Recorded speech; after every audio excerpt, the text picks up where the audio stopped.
Hey there, I'm Tabitha Filan with MeetPenny.com, and today I am sitting here in the corner of my bedroom where I make magic happen. Okay, maybe it's not magic exactly, but if you are interested in turning your passion into profit, I can totally teach you to do that.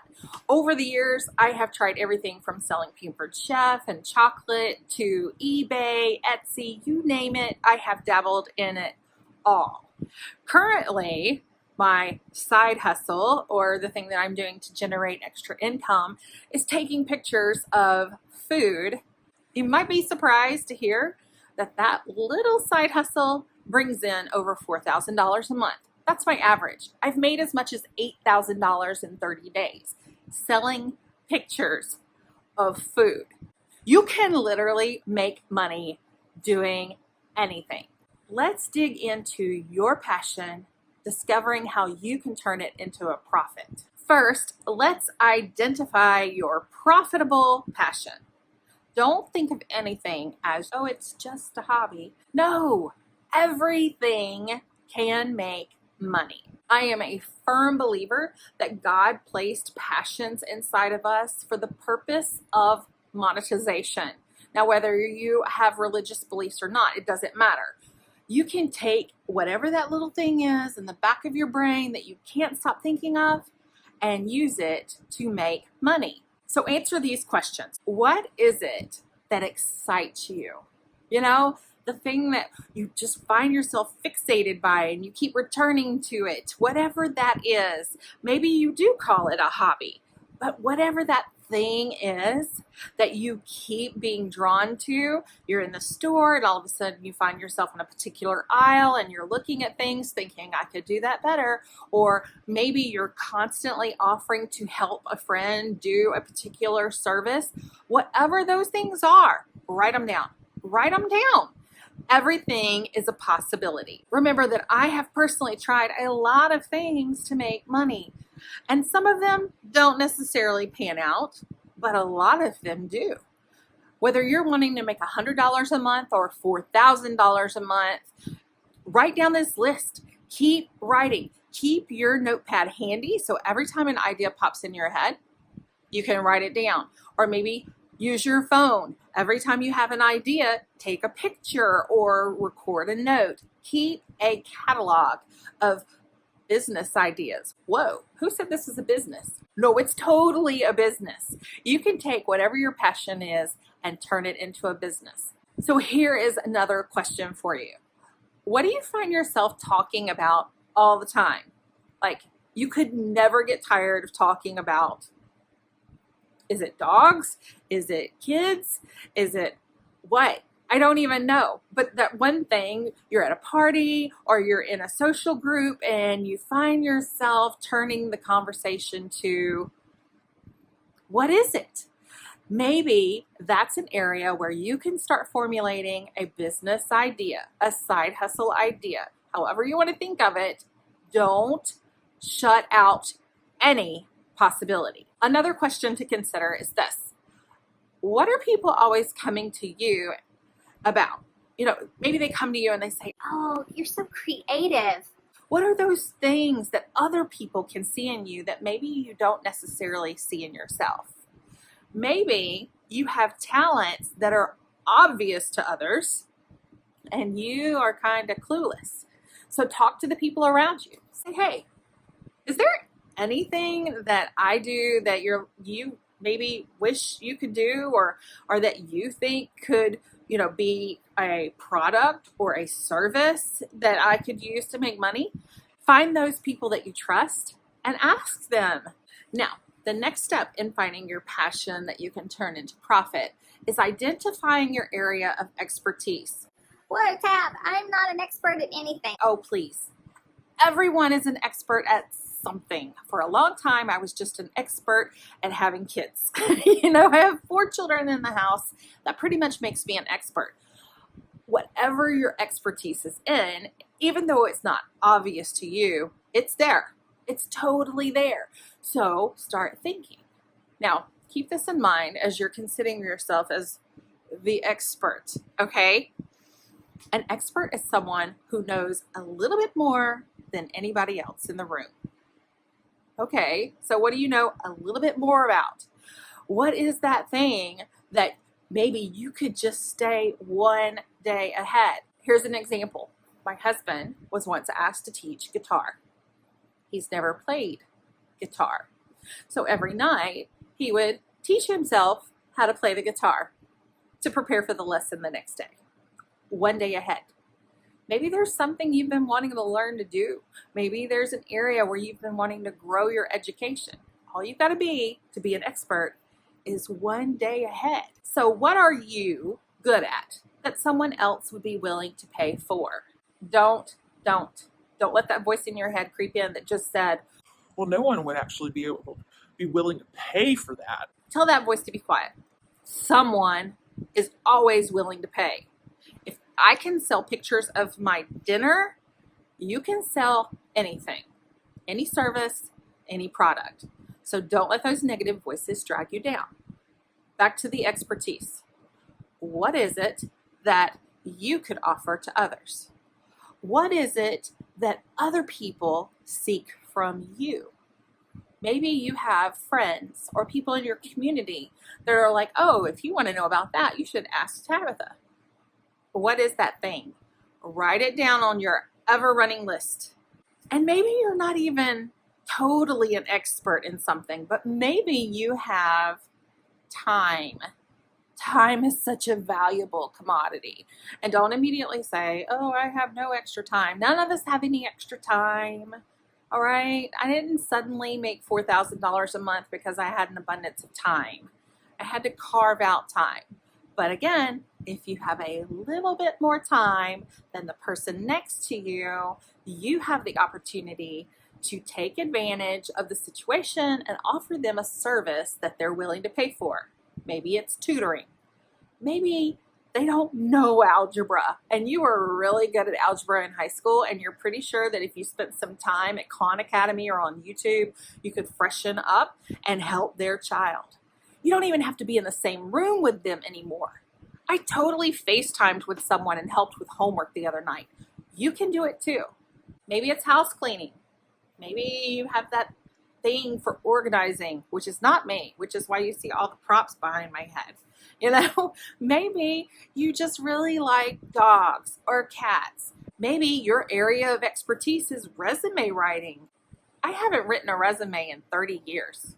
Wait, okay, maybe 20. I don't want to age myself prematurely. But whatever your area of expertise is, you can use that to make money. Are you a grammar Nazi? That would make you an excellent proofreader. If you like to point out other people's mistakes, then offer to be a proofreader. You can read through, pinpoint those areas where your client needs to make corrections, and bing, that's money in the bank. What about music lessons? Computer training, monogramming, alterations. There's probably a gajillion ideas. Actually, I know I have more ideas for you. And if you subscribe at meetpenny.com/side-hustle, I'll send them to you. It's a whole slew of ideas that maybe you've never even considered. And maybe you're not extremely passionate about those things, or maybe you don't consider yourself an expert, but they're low-hanging fruit. You know what that means? That's the opportunities that are right in front of your face that all you have to do is reach out and pick them. As your list grows and you're thinking through these 3 questions, then I want you to keep that list going. Maybe you have a passion and you can't really figure out a way to make money with it right now. That doesn't mean you won't think of something later. So do not discount any idea. Write them all down or take pictures or keep that note going in your phone. However it's best for you. I mean, I know people who use index cards, and whenever they're looking for some way to make money, they flip through their index cards. Whatever works for you. Have a system set so you can constantly be rolling these questions around in your mind. And when you come up with a new idea, jot it down. Once you have identified that passion, it's time to turn it into profit.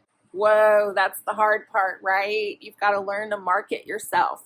You're talking to the girl who hired her brother to sell Girl Scout cookies.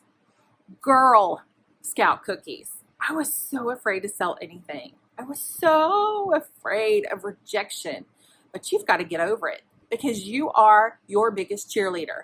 Now, you don't have to think about yourself as some kind of pushy salesperson. I'm not a pushy salesperson, but I have talents and abilities that I'm willing to allow you to borrow and use for a small monetary fee. See how that works? See how you just totally twisted that mindset? You're making yourself available to someone and they're going to pay you for your time, for your product, for your whatever it is, they're going to pay you for it. So don't think of yourself as being this pushy salesperson. All right. Now, maybe if you go into a third party thing or you're selling candles or scents or whatever, you have to push a little bit in social media and your friends get to know you as the girl who always wants you to host a party. That can get a little difficult. But again, no one's going to say yes if they're not asked. You have to ask. And sometimes you're going to hear no, but sometimes you're going to hear yes. So let's talk about how to market yourself. Always focus on providing solutions. If you can provide a solution to someone's problem, not only will they pay you, you will be their hero for life. Whether you're selling a product, like a physical product, or if you're selling a service, look for those one-on-one opportunities. You've got social media. Facebook groups are awesome for this. There's Facebook Marketplace if you're selling products and items, or if you're selling services, you could go into a Facebook group and become the person that everyone seeks out for answers. And then, oh, by the way, I have this business over here on the side, where you're not being this pushy salesperson where, Well, if you pay me, I'll tell you. no, you're making yourself known as the expert in the room. So everyone who has that problem is going to want to talk to you. And when they want to talk to you, you say, oh, that's great. I have this available and I would love to help you more. More one-on-one opportunities include craft fairs and trade shows. I mean, I cannot think how many booths I actually rented and stood behind over the course of the last 10 years. It was a lot. It was a whole lot. And I think I've set up booths for everything from photos to food to cookware to it's been a lot of different stuff. But those opportunities not only allow me to hear what people need and to work on my ability to talk to others, it also gives me the opportunity to find new leads, new possibilities, new friends. You can use those opportunities to grow your audience, to grow your buyers. But one-on-one doesn't mean just person to person. If you really want to make the money, you need to start thinking person to business. If you can serve a business, you're talking about more than one person, even if it's just a small business, you're automatically allowed to charge more. So find out when your local chamber of commerce is having, some kind of donut meet and greet thing, or, maybe they're doing some type of free business expo. Go. Get out of your shell. Stop staying in that little box you've created and go. Maybe you take business cards. Do they still make business cards? Go. Mix. Mingle. Get to know other people, because then you can hear what they need. You can offer your products and services. You can make new friends. Once you get used to mingling, you can also start cold calling.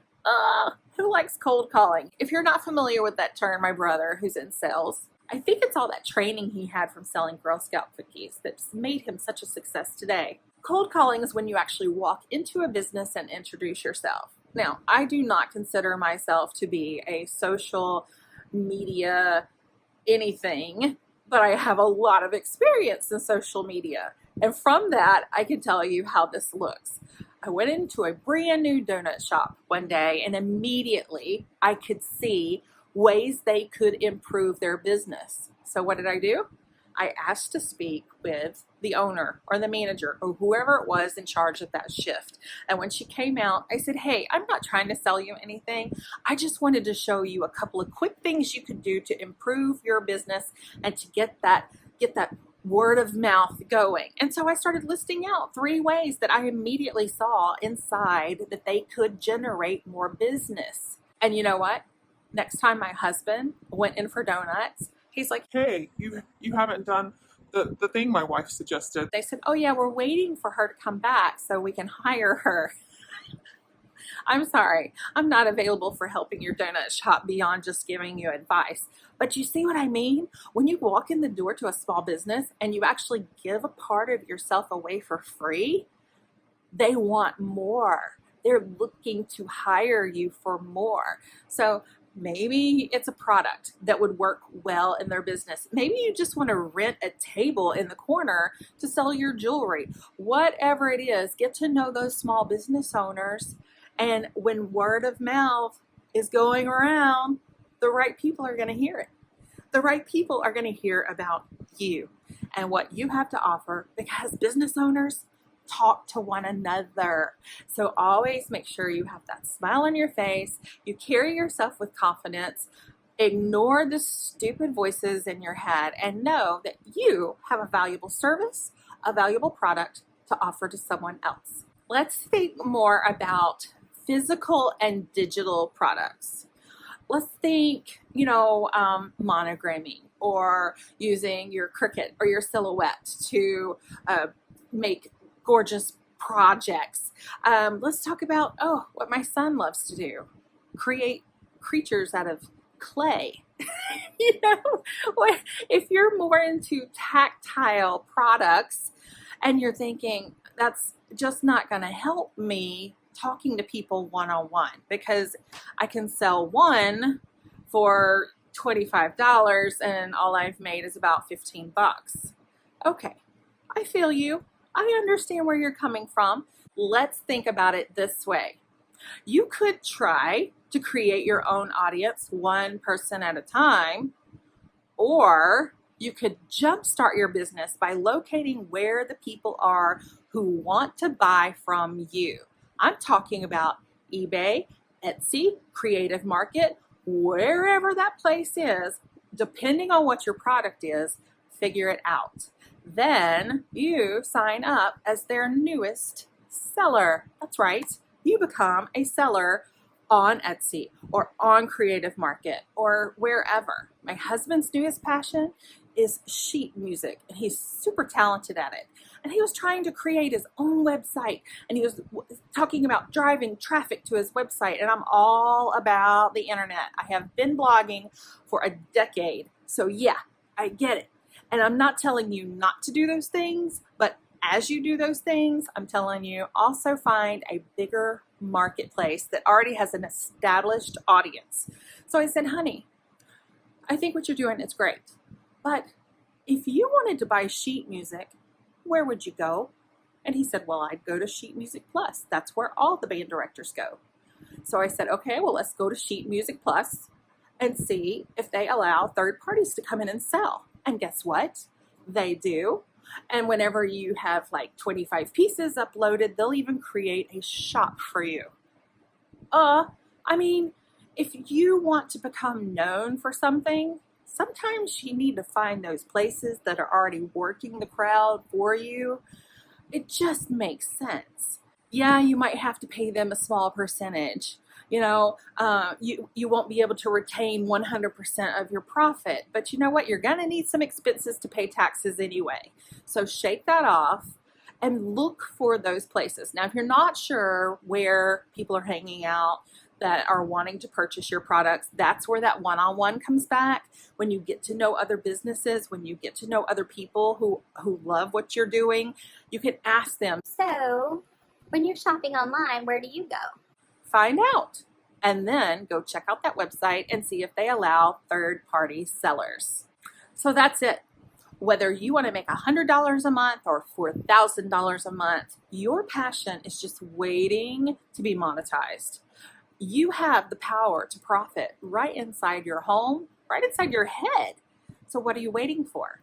start making that list, grab a highlighter, and tackle the ones that you want to start with first. Do the research you need to do to find your audience and begin selling that stuff. Come on! The money is waiting to be made. You have to go make it. Thanks so much for joining me again. I appreciate you, and I know you have the talents and abilities to make money too. I'll see you soon. Bye.